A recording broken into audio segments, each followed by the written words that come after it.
94.9 FM in Dakar, through our website www.wadr.org.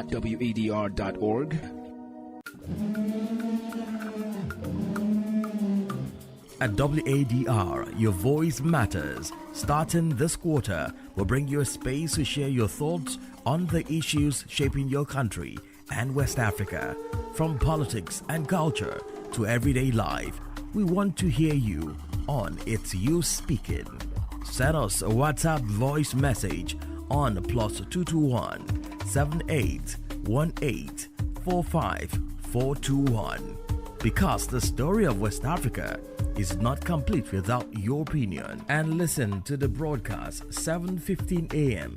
Mondays, Wednesdays, Thursdays, and Fridays. Stay tuned, speak up, and let's make your voice a part of the debate. Only on West Africa Democracy Radio, 94.9 FM Dakar. It's You Speaking.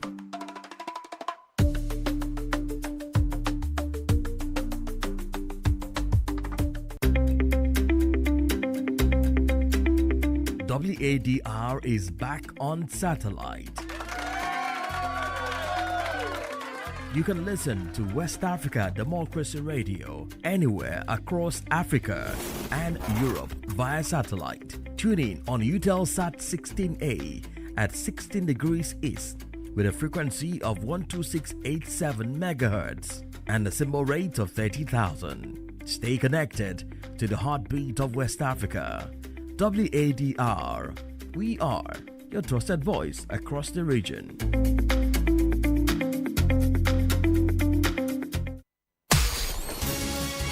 Monday to Sunday. It's hard to explain, okay? But all day. All year round. it's so mysterious. This is who we are. This is who we are. WADR.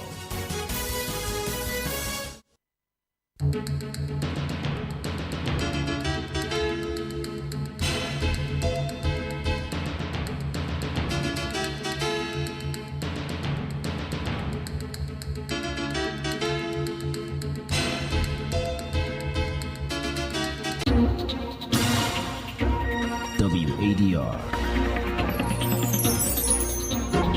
Promoting dialogue. It's 6 p.m. in Dakar, 7 o'clock in Abuja. Good evening and welcome to Newslink on West Africa Democracy Radio, broadcasting on 94.9 FM and around the world at wadr.org. Here are the top stories. ECOWAS approves reforms to cut air travel costs in West Africa. President Tinubu calls for decisive action to end long-standing conflict between farmers and herders in Nigeria. We must eliminate the possibility of conflict and turn the livestock reform into economically viable development. Benin's government takes cautious but firm stance as investigations deepen in Sunday's failed coup attempt. Ghana withdraws a lithium agreement for further stakeholder consultations. The listening minister, the listening government has decided that we withdraw this agreement, do further work, involving you in this, so that together we can move together. Please stay tuned for details of these stories and more. Here is Augustine Coley with Newslink. Many thanks for joining our broadcast. The Economic Community of West African States, ECOWAS, has approved significant reforms aimed at reducing the high cost of air travel across the region. These measures were announced in a statement issued by ECOWAS on Wednesday, December 10. During its December 2024 summit in Abuja, ECOWAS heads of state and government adopted a policy to eliminate charges by 25% effective from January 1, 2026. The reforms could lower ticket prices by up to 40%, enhance regional integration, and make air travel more affordable for families, businesses, and communities through West Africa, while also strengthening the long-term revenue base of the aviation sector. Imo Edit tells us more. The decision followed years of slow growth in West Africa's aviation sector, largely caused by excessive taxes, charges and fees that suppress travel demand and weaken investment in airport infrastructure. Studies by ECOWAS, including the African Union, African Airlines Association (AFRA), and the International Air Transport Association (IATA, show that West Africa remains one of the most expensive regions to fly, with passengers sometimes paying up to 66 separate charges, while airlines face more than 100 different fees. The regional bloc warned that high airfares discourage passenger movement, slow tourism, hinder trade, and undermine its free movement and regional integration agenda. According to the statement, the adoption of the Supplementary Act on Aviation Charges, Taxes and Fees is designed to address these structural challenges and align the region with international aviation standards. These reforms are expected to lower ticket prices, increase passenger traffic, strengthen regional airlines, boost airport operations, and create more economic opportunities for host communities. Member states have been directed to amend their national laws and policies to ensure full implementation, while airlines are expected to pass the cost reductions directly to passengers. ECOWAS added that it will monitor compliance through a new regional air transport economic oversight mechanism and support complementary initiatives such as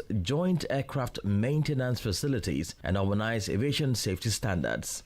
Imo added with that report in Benin, the government is taking a cautious but firm stance as investigations deepen 3 days after the failed coup attempt, which authorities say are not ruling out any possibility of external complicity, even as they mobilize regional and international cooperation to track down the alleged masterminds. Government spokesperson Wilfred Hukweji told reporters on Wednesday that no hypothesis can be excluded at this stage. He stressed that Cotonou is not accusing any country or actor for now, but noted that officials have observed online disinformation appearing to support the mutineers. He declined to give further details. The focus remains on Lieutenant Colonel Tigri Pasca, the alleged leader of the attempted takeover. Reports suggest he may have fled to neighboring Togo, although Lomé has not commented on the situation. The government says it intends to draw unnecessary lessons from the incident, one that has left many Beninese citizens shaken. Meanwhile, the Nigerian Senate has given President Bola Tinubu the green light to deploy troops in Benin as part of an ECOWAS standby force. Our correspondent Usma Umar reports on the decision, the legislative debates, and what it means for stability within the sub-region. 48 hours after the foiled coup in Benin, with assistance from Nigeria and other ECOWAS member states, namely Ghana, Cote d'Ivoire and Sierra Leone, President Bola Tinubu officially moved to legitimize his government's intervention in Cotonou as requested by law. On Tuesday, the Senate approved Tinubu's request to deploy troops in line with the ECOWAS protocols to help restore calm. Senate President Godswill Akpabio described the intervention as necessary for protecting the region. I believe strongly that the president's action has forestalled the death of many Nigerians, as would have happened in Liberia. In the past, Nigeria went into Liberia when it was late, and that was why a lot of Nigerian soldiers were murdered. But we succeeded with the collaboration of the international community to bring peace to Liberia, and Liberia was not fractured. I think the same thing happened in Sierra Leone and a few other countries.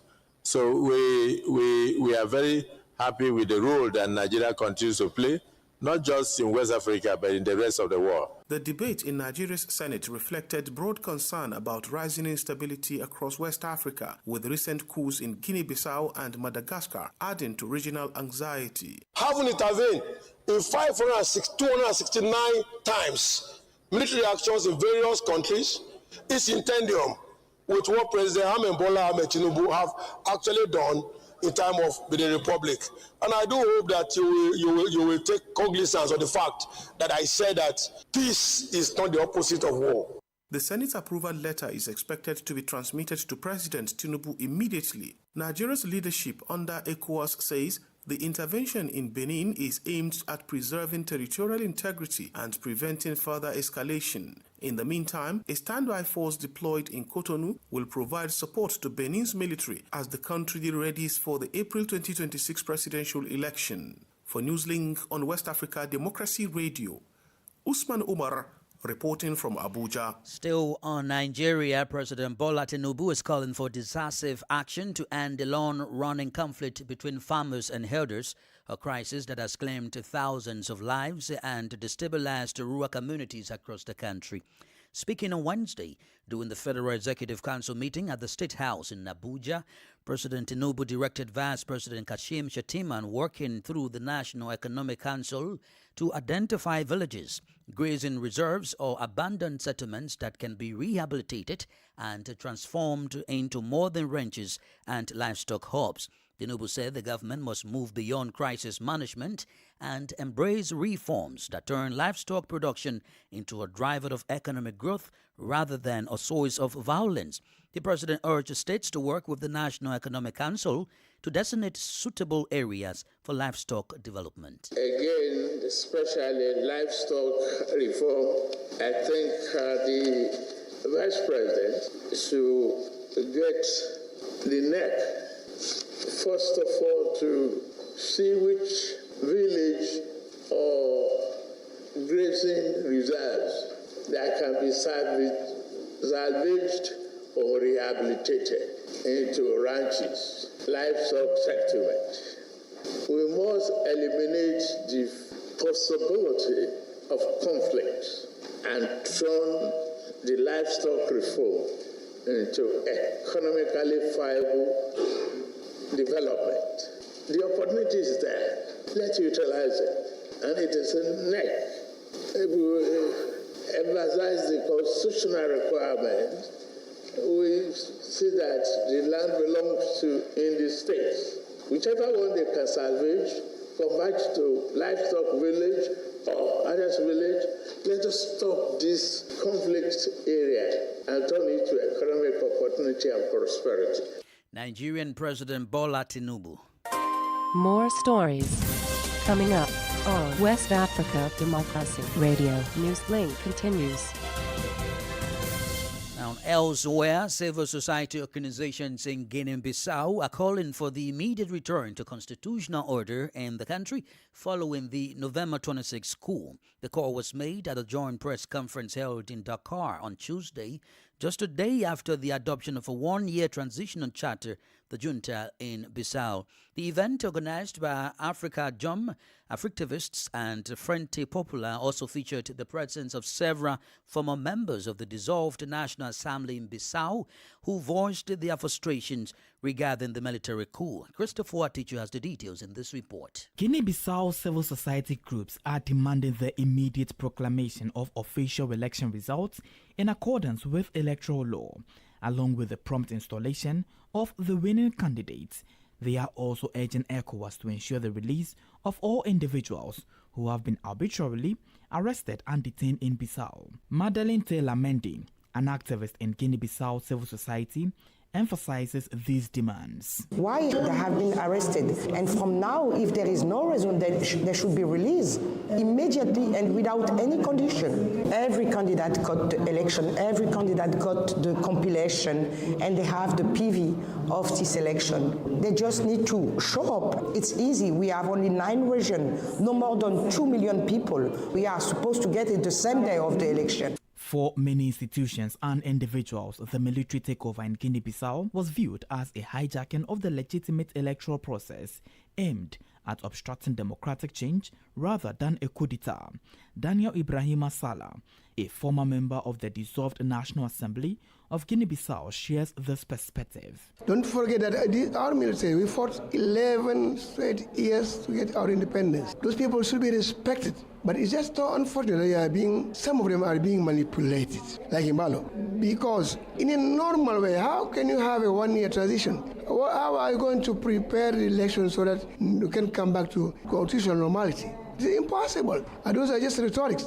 As a reminder, the military junta in Bissau has proposed a political charter outlining a one-year transitional period. However, ECOWAS is set to discuss this proposed charter during its summit on December 14, with the expectation of determining a way forward.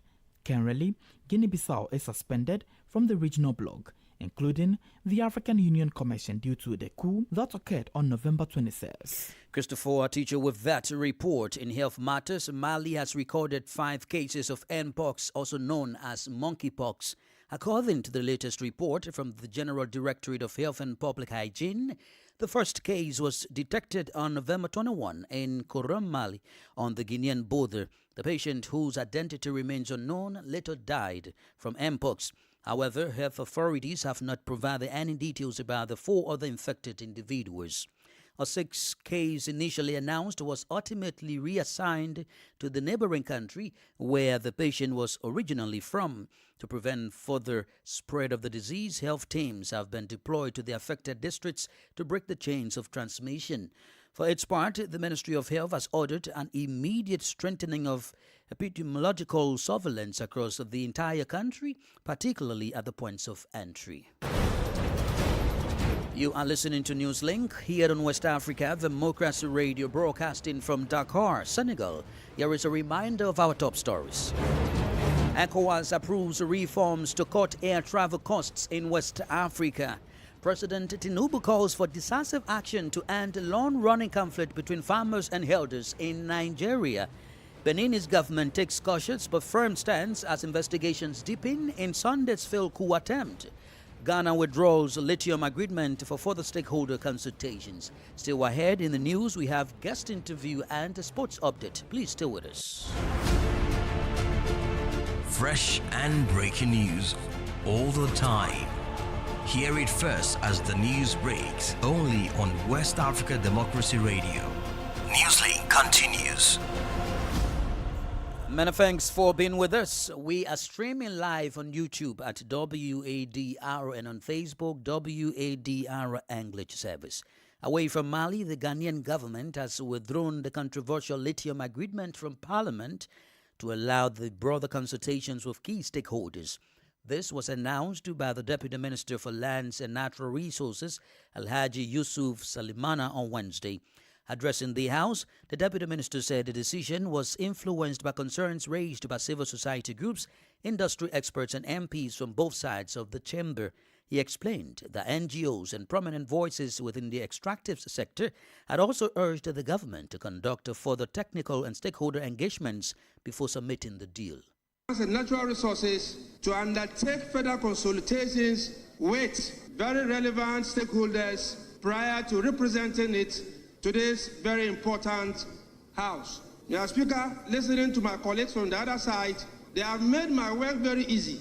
They have given reasons why there's a need for us to withdraw this agreement. He's saying that he's listened to very prominent people. He's listened to so many NGOs and civil society organizations, and they are all calling on us to do further works on this very important agreement. It is for that reason that the listening minister, the listening government has decided that we withdraw this agreement, do further work involving you in this so that together we can move together. Mr. Speaker, I leave, and the leave is accordingly sourced. Thank you. Ghana's Deputy Minister for Lands and Natural Resources, Alhaji Yusuf Suleiman, there speaking. At the same time, Ghana's Parliament has approved key allocation reports from the 2026 budget despite a chaotic sitting marked by chance and near clashes as the minority disrupted proceedings.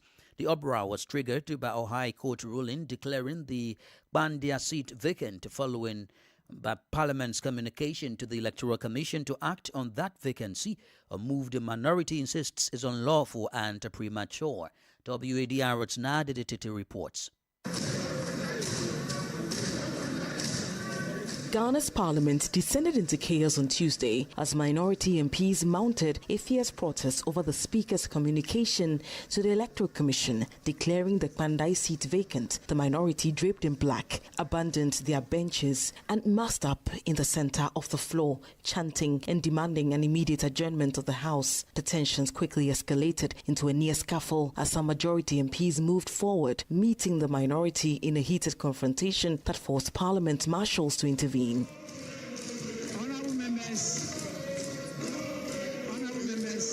Proceedings were drowned out by loud shouts as Speaker Alban Bagbin repeatedly called for order. Despite the disorder, the majority side pressed on. In the midst of the uproar, the majority succeeded in adopting the 2026 budget allocations report for some ministries and constitutional bodies, a critical step towards full approval of the fiscal policy.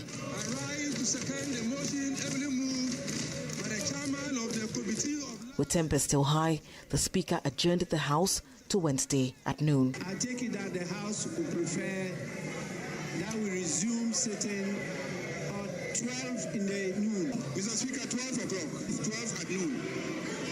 Honourable members, the House is accordingly... Ghanaians will keep a close eye on the development in the legislature as the minority hints of continuing with their resistance. For WDR, Nadidi Tete, Accra. Well, still in Ghana, the government summoned officials of the Israeli embassy in Accra today over what it describes as the unfair treatment of Ghanaian travelers at Israel's Ben Gurion International Airport. According to the Ministry of Foreign Affairs, 7 Ghanaians were detained when they arrived in Tel Aviv on Sunday, December 7, including 4 members of parliament who were traveling to attend an international cybersecurity conference. The lawmakers were held for more than 5 hours before they were eventually released. However, 3 other Ghanaian travelers were denied entry and deported back to Ghana. The ministry rejected Israel's explanation for an incident and also termed the situation as unacceptable, saying Ghana's diplomatic mission followed all international rules. The government has warned that it may take reciprocal action if the matter is not properly resolved and if similar incidents happened again.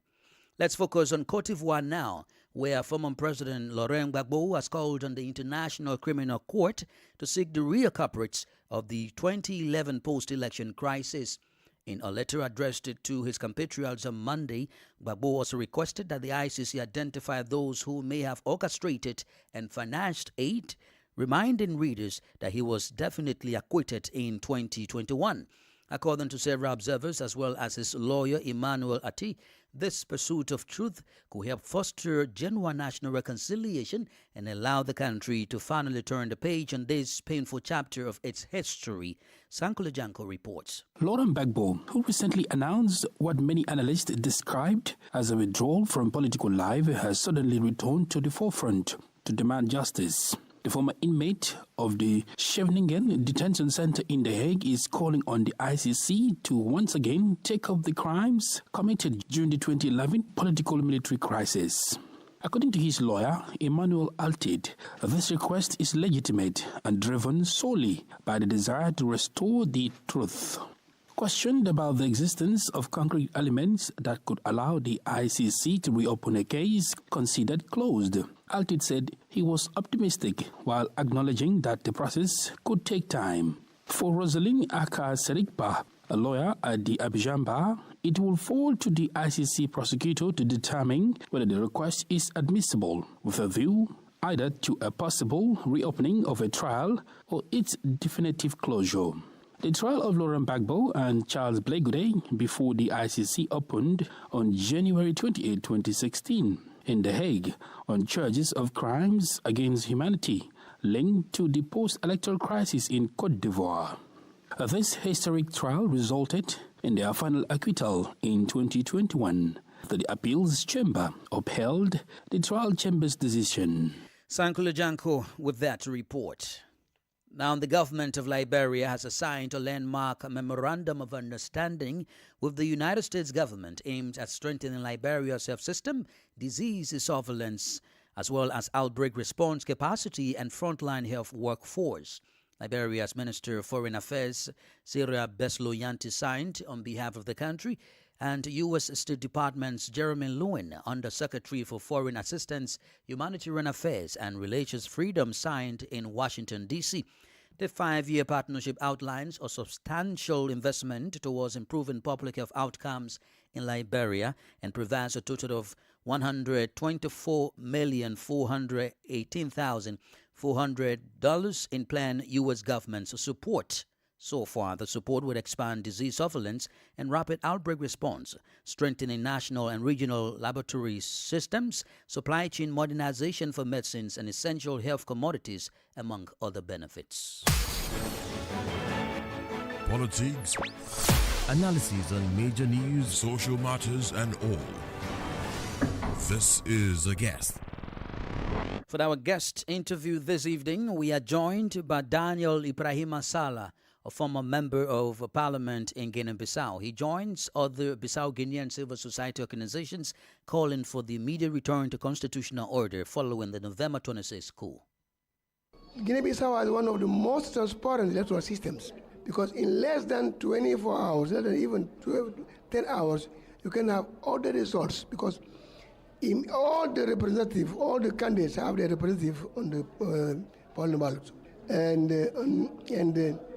Those when it's finished, the results are known to all, and even the reports are signed by all the representatives, which means that in the next 24 hours, before even this thing happened, everybody knew who won the elections. There's no question about that. This is why we were expecting that in this coming Assembly of Heads of States, ECOWAS Heads of States in the government, a true decision will be taken so that the results will be announced and the president, the winner, be proclaimed and inaugurated, because that we are expecting for. And that can be done even in Abuja.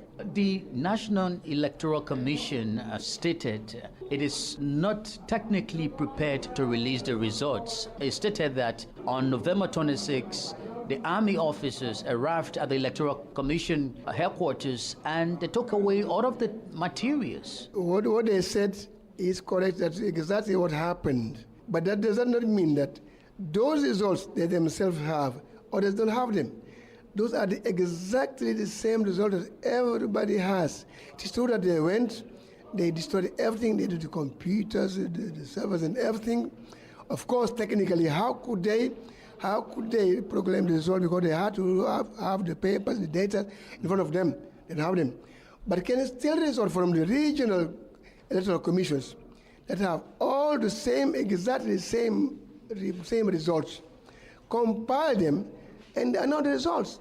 Because the results that they were supposed to announce are those results sent to them by the regional electoral commissions. The military junta in Guinea-Bissau has already adopted a political chapter for a one-year transition, for turning power over, and now you're calling for announcement of results. How does this become possible? No contradiction about that. And I'm here to praise our military because you people don't forget that our military, we fought 11 straight years to get our independence. Those people should be respected. But it's just so unfortunate some of them are being manipulated. Who are? Some politicians like Mbalo for himself, like Mbalo. Because this chart, in a normal way, how can you have a one-year transition? How are you going to prepare the election so that we can come back to constitutional normality? It's impossible. And those are just rhetorics. They are just saying 1 year. Who knows if these things are prosper as it's gone, they are not going to stay for more years. Because all these steps that they are taking are unconstitutional, are unlawful. So they don't make sense. Do you believe that ECOWAS can overturn this new charter? Why not? Only thing I have always been against is violence. But dialogue, diplomacy, everything can be taken care of, can be resolved if the parts are willing. He's a former member of parliament in Guinea-Bissau, Daniel Ibrahima Sala. In the world of sports, the 2025 AFCON remains at the center of continental and global sporting updates as the Football Continental Body announces free broadcast of more than 30 matches from the group stage to the final of the 2025 AFCON. The live broadcasts are, however, authorized on public channels in Africa. The announcement was made on Tuesday at the unveiling of the official list of matches of the Africa Cup of Nations by a collective of free African national television stations. And in Europe, matches are already ongoing in today's edition of the UEFA Nations That's UEFA Champions League. So far, Haja just equalized to make it one at peace with Karabakh. Copenhagen is leading Valeria 1-0. Coming up tonight, Athletic Club will face Paris Saint-Germain. Bayer Leverkusen will welcome Newcastle. Benfica will take on Napoli. Club Brugge will welcome Arsenal. Juventus will take on Spa Force. Borussia Dortmund welcomes Wadr, and a major game tonight is Real Madrid versus Manchester City. And those are some of the top stories we are following the world of sports. With that, we've come to the end of this edition of Newslink here on West Africa Democracy Radio, broadcasting all the way from Dakar, Senegal. Thank you for listening. Many thanks to Fali Lusso and Mustafa Sek for the technical support. Do interact with us via our social media platforms, X, Instagram at WADR English, on Facebook, WADR English Service. I am Augustine Curley. Good evening. And many thanks to you for listening to Newslink via Hot 104.3 FM, New Me FM 94.0, Hilltop Radio 104.7 FM, and Veritas Radio 102.9 in Banjul, the Gambia. We also appreciate our listeners in Liberia via Alternative Youth Radio 98.9 FM, Lofa County, Radio Kagama 94.5 FM, Niba County, DCN Radio 91.3 FM, Riverside County, Wakat FM Radio, Banga, Liberia, Radio Gulf FM 91.3 Sierra Leone in Nigeria, and Love 104.5 FM Abuja. For you listening via Radio Pad 95.1 Damango, Savannah region, and on Royals FM 104.7 Wenchi, Ghana, we say a big thank you. Remember, West Africa Democracy